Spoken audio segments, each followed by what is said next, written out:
ang pangligo guys.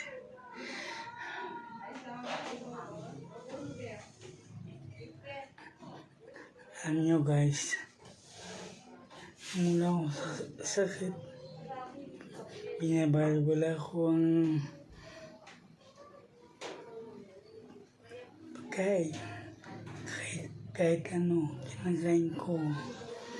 Ngayon, kaya siguro gusto ako, wala man akong bisyo.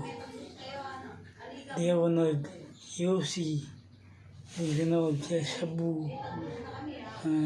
marijuana, hindi rin. Naditili nga ako sa yosi. Yun lang. Ako mainom minsan, hindi man yung madalas.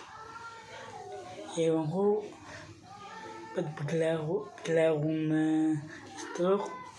Siguro lahi, hindi rin siguro lahi. Ano siguro to, sa mga kinakain. Subukan ko rin na mag-gym dati. Kaso, hindi pumapayag. Matawa kasi eh. Kasi gastos na.